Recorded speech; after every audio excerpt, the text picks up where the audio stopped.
another great piece of news.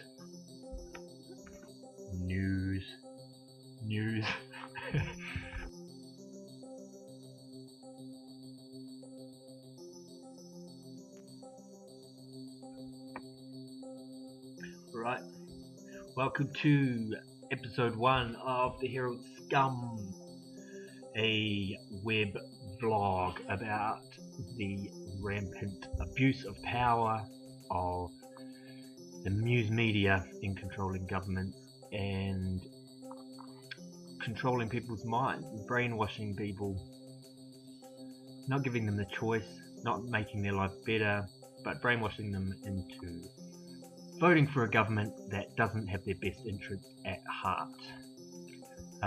Perfect time to start. The Sydney Telegraph published this morning on the front page. The Daily Telegraph. It's on September 7 election. Finally, you now have the chance to kick this mob out, with a photograph of Kevin Rudd. So essentially on the front page of one of the largest newspapers in Australia, they are telling people how to vote. Now, that's not a newspaper, that is political advertising. I can't understand how it's not illegal for a newspaper to say that they're influencing millions of people into voting a certain way and not thinking for themselves. Obviously, the owners of the newspaper have got a reason to want the current government out, and that reason is not very hard to see. Who is going to get in this ridiculous two-party system? The current government is out. The ridiculously named Liberal Party, which is actually a conservative party of morons, will come into power. Now they're going to scrap the National Broadband Network. Obviously, the National Broadband Network is bad news for newspapers, bad news for television. So it makes perfect sense why they will want this government out. There's a million other reasons that they will want Abbott in. He supports big business. He's going to repeal the carbon tax. He says that on this website.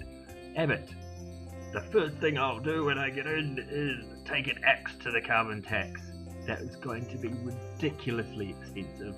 All the systems that have been put into place, all the companies that have gone through the rigmarole of setting up their businesses so that they can be carbon neutral. The plan is actually working. Carbon emissions have gone down, and he's going to remove that. Why? Not for your benefit, Australians. Not for the people. No, the big business don't want to pay to pollute. It's quite simple. It might not be the perfect system, but it's a system. He's going to remove the only system where that exists in Australia for polluters to have to pay. That makes obvious sense. If you pollute, you have to clean it up. My housemates make a mess, they have to clean it up.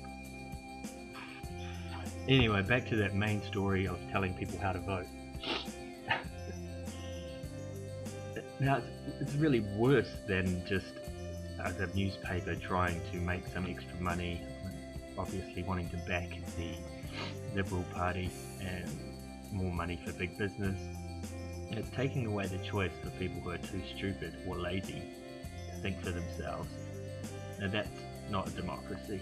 I mean, maybe it is. Most of the people in the world can't be bothered. If they're in a rich country, it doesn't matter who's in charge. They're rich, families are fine, it doesn't matter who's in charge. But in this case it does.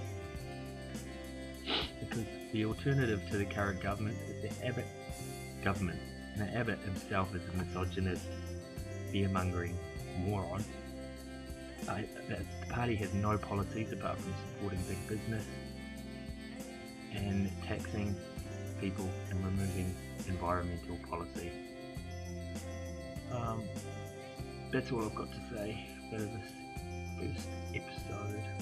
You can see that this newspaper, which is allied to the Melbourne Herald Scum, the Sydney Telegraph, it's also both owned by News Corp, which is owned by Rupert Murdoch.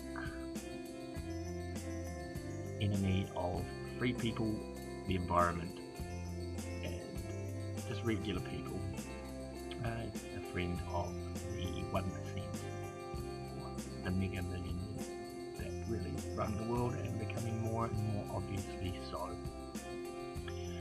We all assumed that rich people ran the world.